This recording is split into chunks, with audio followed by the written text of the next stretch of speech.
അതുകൊണ്ട് തന്നെ പൊതു ചടങ്ങുകളിലും സ്വകാര്യ ചടങ്ങുകളിലുമൊക്കെ നിലവിളക്ക് കൊളുത്തുക പോലെയുള്ള അതേപോലെ തന്നെയുള്ള അത്തരത്തിലുള്ള ഒരു മത ആചാരങ്ങളെ ഒരു മുസ്ലിം എന്ന നിലക്ക് അത് നിർവഹിക്കുവാൻ പാടുള്ളതല്ല. ഓരോരുത്തർക്കും അവരവരുടേതായ ആചാരങ്ങളും അനുഷ്ഠാനങ്ങളുമൊക്കെ നിർവഹിക്കാം. അതിനൊക്കെ അവർക്ക് സ്വാതന്ത്ര്യമുണ്ട്. ഒന്നിലും മറ്റൊരാൾ കൈകടത്തേണ്ടതില്ല. പക്ഷേ ഒരു മുസ്ലിം താനൊരു മതേതരനാണെന്ന് തെളിയിക്കാൻ, താൻ ഒരു സമാധാനപ്രിയനാണെന്ന് തെളിയിക്കാൻ, ആ നിലക്ക് എല്ലാവരുടെയും ഒരു സ്നേഹവും പ്രീതിയും എനിക്ക് കിട്ടണം എന്ന നിലക്ക് ഒരു മുസ്ലിം ജനപ്രതിനിധി ഒരിക്കലും അത്തരത്തിലുള്ള കാര്യങ്ങളിൽ ഏർപ്പെടാൻ പാടില്ല. അതൊരു യഥാർത്ഥ വിശ്വാസിക്ക് യോജിച്ചതുമല്ല എന്ന് ഇപ്പോൾ തന്നെ ഒരു വനിതാ MLA ഒരു സ്വകാര്യ ചടങ്ങിൽ നിലവിളക്ക് കൊളുത്തി എന്നുള്ള ഒരു വാദം സമൂഹത്തിൽ വരുന്നുണ്ട്. അതുകൊണ്ട് തന്നെ അതൊക്കെ അവർ ശ്രദ്ധിക്കേണ്ടതുണ്ട്.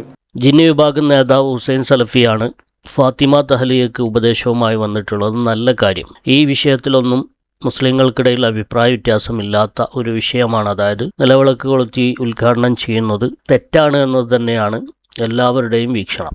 ഈ കാര്യം മുമ്പ് ബഹുമാനപ്പെട്ട മുഹമ്മദ് അലി ശിഹാബ് തങ്ങൾ വളരെ വ്യക്തമായി പറഞ്ഞിട്ടുണ്ട്. അതുകൊണ്ട് ലീഗുകാരായ ആളുകൾക്കിടയിലും ഈ കാര്യത്തിൽ സംശയമുണ്ടാകാനിടയില്ല. എന്നാൽ ഈ പറയുന്ന ഹുസൈൻ സലഫിയോട് ഏതാനും ചില ചോദ്യങ്ങൾ ചോദിക്കേണ്ടതുണ്ട്. ഇത് പറയാൻ അങ്ങ് യോഗ്യനാണോ അർഹനാണോ എന്നതാണ് ആ ചോദ്യങ്ങളുടെ ആകത്തുക.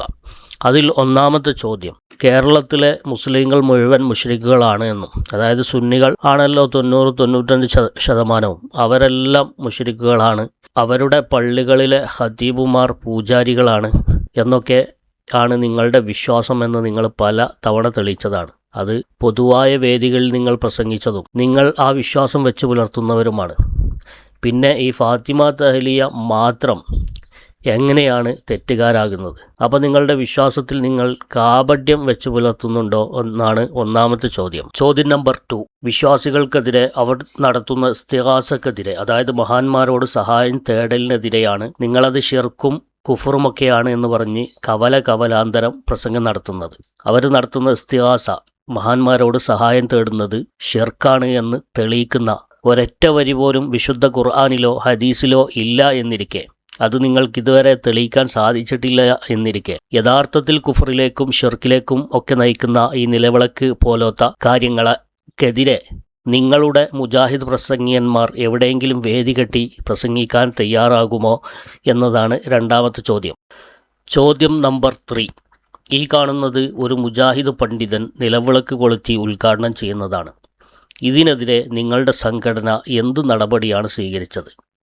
ഇയാൾ ഈ ചെയ്യുന്നത് തൗഹീദും ഫാത്തിമ തഹ്ലിയ ചെയ്തത് ഷിർക്കുമാകുന്നത് എങ്ങനെയാണ്?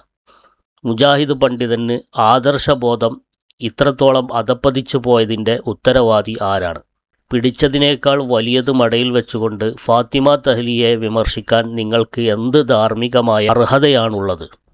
ചോദ്യം നമ്പർ 4, ഈ കാണുന്ന ചിത്രത്തിലുള്ളത് താങ്കളാണ്. താങ്കളുടെ മുന്നിൽ വെച്ചിരിക്കുന്നത് ഒരു ചാക്കിൽ ഒരു കല്ലാണ്. ഈ കല്ലിന് എന്ത് പ്രത്യേകതയാണുള്ളത്? ഇതും ഫാത്തിമ തഹ്ലിയയും ചെയ്തതും തമ്മിൽ എന്ത് വ്യത്യാസമാണുള്ളത് എന്ന് നിങ്ങളുടെ തൗഹീദ് അനുസരിച്ച് നിങ്ങൾ വിശദീകരിച്ചു കൊടുക്കാൻ ബാധ്യസ്ഥനാണ്. അള്ളാഹിൻ്റെ റസൂൽ സല്ലല്ലാഹു അലൈഹി വസല്ലമ തങ്ങൾ ചെയ്യാത്തതൊന്നും ചെയ്യരുത് എന്ന് മാലോകരെ പഠിപ്പിക്കുകയും സുന്നികൾ ചെയ്യുന്ന ആചാരങ്ങളെ ഷിർക്കാക്കാൻ വേണ്ടി ഈ ക്യാപ്സൂൾ എപ്പോഴും പ്രസംഗിച്ചു കൊണ്ടിരിക്കുകയും ചെയ്യുന്ന താങ്കൾ ഈ ചെയ്യുന്നത് കല്ലുപൂജയല്ലേ എന്ന് ആരെങ്കിലും ചോദിച്ചാൽ താങ്കൾ അതിന് എന്ത് മറുപടിയാണ് പറയുന്നത്?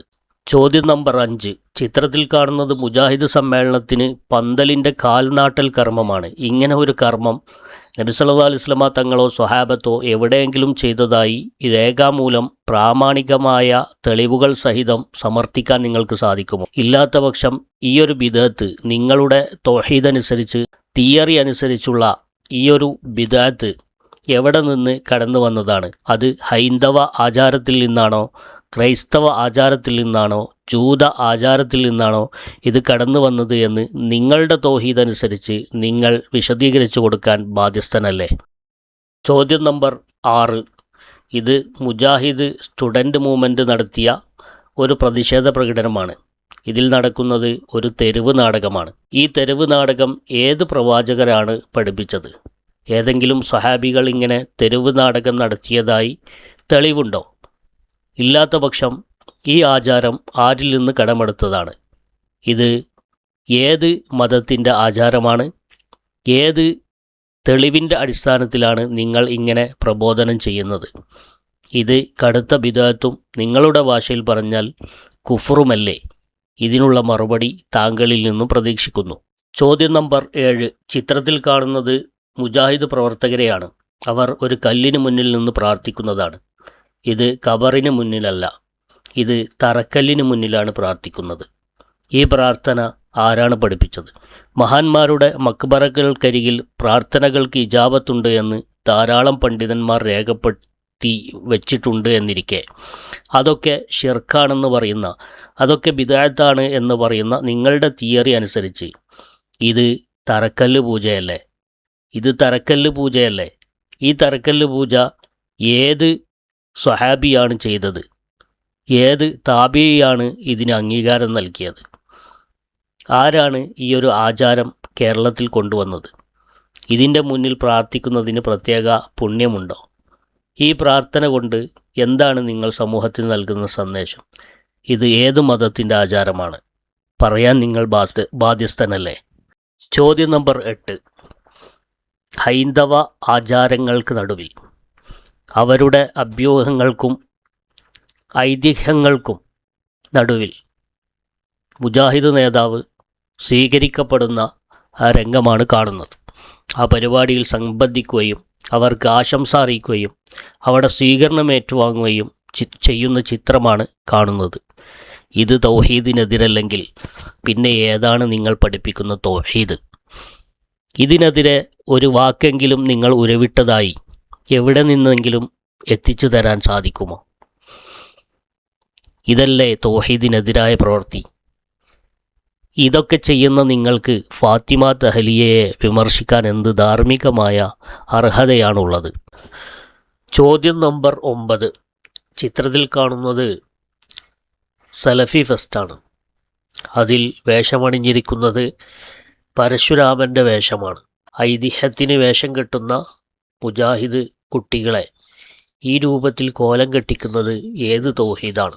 ഇതും ഫാത്തിമ തഹ്ലിയ ചെയ്തതും തമ്മിൽ എന്ത് വ്യത്യാസമാണുള്ളത്? ഹുസൈൻ സലഫി മറുപടി പറയുമെന്ന് പ്രതീക്ഷിക്കുന്നു. ചോദ്യം നമ്പർ 10. ഇത് മുജാഹിദിൻ്റെ 8ാം സംസ്ഥാന സമ്മേളനത്തിൻ്റെ പ്രചരണമാണ്. ഇതിൽ പ്രസംഗിക്കുന്ന വ്യക്തി യഥാർത്ഥത്തിൽ കുഫറിലേക്കും ഷിർക്കിലേക്കുമൊക്കെ നയിക്കുന്ന ഇത്തരം പ്രവർത്തികളോട് ഇസ്ലാമികമായ ഔറത്ത് മറക്കാത്ത ഒരു സ്ത്രീയാണ് ഇതിൽ ഉദ്ഘാടനം ചെയ്യുന്നത്. ഈ തൗഹീദ് ഏത് പ്രവാചകൻ പഠിപ്പിച്ചതാണ്? ഏത് സ്വഹാബത്താണ് നിങ്ങൾക്കിതിൽ മാതൃക? ഹുസൈൻ സലഫി മറുപടി പറയുമെന്ന് പ്രതീക്ഷിക്കുന്നു. والحق هو الثابت الباقي الذي لا يزول. إن الباطل لا بقاء له ولا ثبات.